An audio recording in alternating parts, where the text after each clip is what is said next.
स्वामी समर्थ. तुम्हा सर्वांचं आपल्या चॅनलमध्ये मनापासून स्वागत आहे. आता येत्या 29 तारखेला गुरुपौर्णिमा आहे आणि आपल्या गुरूंसोबत आपल्याला कुलदेवीची सेवा करायची आहे आणि ह्या सेवेसोबतच ज्या महिलांना संतान प्राप्ती नाहीये त्यासाठीही आपण सेवा सांगणार आहोत. म्हणजे ज्यांना संतान प्राप्ती नाहीये, जेव्हा मला नव्हतं तेव्हा मी हे उपाय करायचे आणि मला असं वाटतं की ह्या छोट्या छोट्या उपायांनीच मला कुठेतरी फरक पडला होता. तर आज मी तेच उपाय तुमच्यासोबत शेअर करणार आहे, जे की मी स्वतः केलेले, स्वतः अनुभवलेले आहे आणि अनुभव सिद्ध उपाय आहे. तर प्रत्येक पौर्णिमेला तर मी हा उपाय करायचे. पण विशेष म्हणजे ही पौर्णिमा आता गुरुपौर्णिमा आहे. त्यामुळे त्याला अनन्यसाधारण महत्त्व आहे. आता संतान प्राप्ती म्हटलं तर हा खूप रेअर विषय. म्हणजे कसं होतं ना, की आपण ट्रीटमेंट घेतोय, खूप प्रयत्न करतोय, एवढा पैसा घालतो आहे, तरीही रिझल्ट भेटत नाही. प्रत्येक महिन्याला गेलं की नवीन प्रॉब्लेम उभा राहतो आणि असं होऊन जातं. एक वेळ अशी येते की डॉक्टर सांगतात की तुम्हाला आता IVF ची गरज आहे, IUI ची गरज आहे. तुम्हाला आता होणं शक्य नाहीये आणि त्या अगोदर आपण पाण्यासारखा पैसा त्या ट्रीटमेंटमध्ये ओतलेला असतो आणि दवाखाना म्हटलं तर पैसा हा खूप महत्वाचा आहे आणि पैसा लागतोच.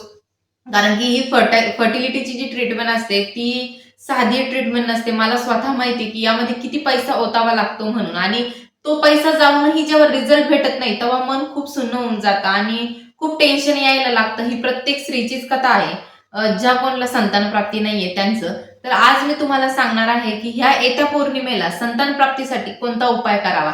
संतान प्राप्तीसाठी आपली कुलदेवी आणि कुलदैवत हे खूप महत्वाचं आहे. जसं आपल्याला आपल्या गुरूंची सेवा करायची आहे तसंच आपल्याला आपल्या कुलदेवीची ही सेवा करायची आहे. तर कुलदेवी आणि कुलदैवत, तर आता ह्या गुरुपौर्णिमेला आपण विशेष म्हणजे कुलदेवीची सेवा करूयात. तर कुलदेवीची काय सेवा करावी, मी मागेही हा व्हिडिओ शेअर केला होता की 11 पौर्णिमा. तर तुम्ही ह्या गुरुपौर्णिमेपासून 11 पौर्णिमेला सुरुवात करू शकता. आता 11 पौर्णिमेला करायचं काय आहे की आपल्याला कुलदेवीची 11 पौर्णिमा ओटी भरायची आहे आणि त्याची सुरुवात आपल्याला गुरुपौर्णिमेपासून करायची. स्नान करायचं आहे, संकल्प घ्यायचा आहे, उपवास करायची गरज नाही.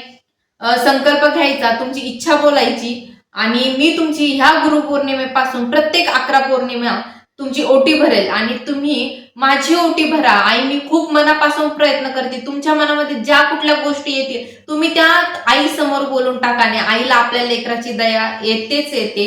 तुम्ही हा उपाय फक्त 11 पौर्णिमा करून बघा. जेव्हा मला संतान प्राप्ती नव्हती तेव्हा मी प्रत्येक पौर्णिमेला आईची ओटी भरायची. आता ही ओटी भरताना नियम कोणते पाळायचे, 11 पौर्णिमा होईपर्यंत नॉनव्हेज खायचं नाहीये आणि जी ओटी आहे आपली, जी तुम्ही पहिल्या पौर्णिमेला भराल तीच तुम्ही 11 पौर्णिमा भरायची आहे. त्या ओटीमध्ये खराब होणारं सामान काय आहे, फक्त फळ आहे आणि गजरा वगैरे हे तुम्ही चेंज करू शकता. बाकीचं साहित्य सगळं तसंच ठेवायचं आहे. जर आता बदाम खारीक याला जर कीड लागली तर तुम्ही ते बदलू शकता, ते विसर्जन करून दुसरं घ्यायचं. आणि त्या साडी चोळीचं काय करायचं, 11व्या पौर्णिमेला याचं उद्यापन करायचं. एक सवासने बोलवायची, तिला हळदी कुंकू द्यायचं आणि जी ओटी तुम्ही 11 पौर्णिमा भरली ती तिला द्या किंवा तुम्ही ती स्वतःही नेसू शकता. असं ही 11 पौर्णिमा आपल्याला संकल्प करायचा आहे. तुम्ही ह्या 11 पौर्णिमा पूर्ण श्रद्धेने, पूर्ण विश्वासाने ह्या पौर्णिमा करून बघा. आणि मेन म्हणजे आता तुम्हाला मासिक धर्म आला, तुमची एक पौर्णिमा झालेली आहे आणि दुसऱ्या पौर्णिमेला तुम्हाला मासिक धर्म आला, ती पौर्णिमा स्किप करायची, त्या पुढची तुम्ही दुसरा काउंटिंग करू शकता. हे असे नियम आहेत छोटेफार. तुम्हाला अजून काही प्रश्न असतील ते तुम्ही मला कमेंट बॉक्समध्ये विचारा. पुढच्या व्हिडिओत मी नक्की त्याचं उत्तर देण्याचा प्रयत्न करेन.